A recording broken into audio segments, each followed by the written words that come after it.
کیا خداوند کا دیدار ممکن ہے؟ یہی سوچ مجھے کھائی جا رہی تھی،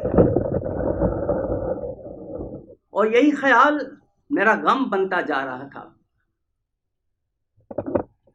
کہ جسے میں خالق کہتا ہوں، جسے میں مالک کہتا ہوں،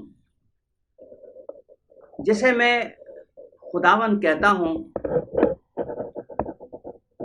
کیا اس کا دیدار ممکن ہے یا نہیں؟ کیا میں اسے دیکھ سکتا ہوں یا نہیں؟ کیا وہ مجھے نظر بھر کر دیکھ سکتا ہے یا نہیں؟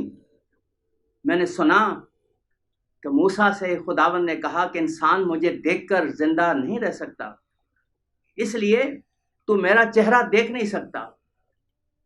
یوحنا لکھتا ہے کہ خداوند اس نور میں رہتا ہے کہ جس تک کسی کی رسائی نہیں ہے۔ تب میں یہی سوچتا تھا کہ میرا خداوند سے کیا تعلق ہے اور کون سا رشتہ ہے۔ اگر میں اسے دیکھ نہیں سکتا اور مجھ پر نظر بھر کر غور نہیں کر سکتا تو کیا میں اس کا بندہ ٹھہروں گا؟ اور کیا وہ میرا خداوند ہوگا؟ نہیں نہیں، اگر ایسا ہے تو کچھ باقی نہیں رہتا، کچھ باقی نہیں۔ اسی سوچ میں گم تھا کہ اچانک یہ خیال میرے دل میں آیا کہ خداوند کیا ہے، اس کی حقیقت کیا ہے؟ تب میں نے خود کو جواب دیا، خداوند قدوس ہے اور اس کی نظر اس قدر پاک ہے کہ وہ بدی کو دیکھ نہیں سکتا، اور اسے گناہ سے نفرت ہے بلکہ کراہیت ہے۔ میں نے خود پر نظر کی اور کہا، میں کس قدر گناہ آلودہ ہوں کہ میں نے بدی میں صورت پکڑی اور گناہ میں اپنے ماں کے پیٹ سے جنم لیا۔ میں خون اور گوشت سے پیدا ہوا اور انسانی ارادہ میری زندگی کا باعث ہے۔ میں اپنے باپ کے گناہ میں شریک ہوں، اپنے ماں کی آلودگی کا وارث ہوں، اور یوں میں اپنے موروثی گناہ میں سانس لیتا ہوں اور بدی مجھ میں قیام کرتی ہے۔ تب میں نے کہا، اے خداوند، واقعی تو سچا ہے اور تیرا قول صادق ہے، کیونکہ تو اپنی ذات میں پاک ہے اور اپنے قول میں راست۔ تو واقعی بدی کو دیکھ نہیں سکتا اور نہ ہی گناہ تیرے حضور ٹھہر سکتا ہے۔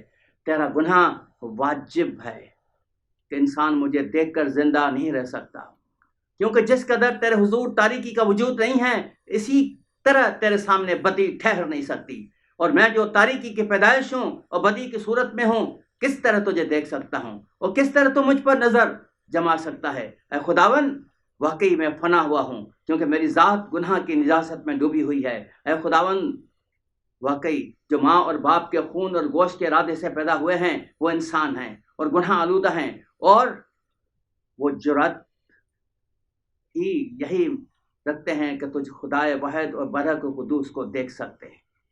اے خداوند، اس سے بہتر ہے کہ تو مجھے فنا کر دے، مجھے مٹا دے، نہ میں رہوں، نہ یہ تذب و ضبط رہے، نہ یہ تڑپ رہے، نہ یہ غم اور نہ یہ دکھ۔ ایک دم میں چونک پڑا، میری آنکھوں میں نور چمکا اور میرے ہونٹوں سے یہ الفاظ نکلے، میں اب وہ انسان نہیں ہوں جس نے بدی میں صورت پکڑی، جس نے گناہ میں جنم لیا۔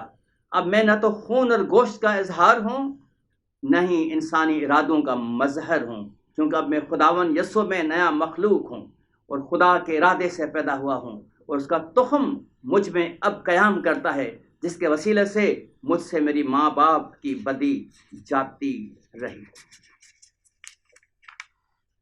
اور اس کے پاک بدن کی خوبی مجھ میں بڑھتی جاتی ہے۔ اب میں اس کے بپتسمے کے وسیلے سے اس کا بدن ہوں، اور وہ بدن کے جس کا خود مالک وہ ہے، خالق ہے۔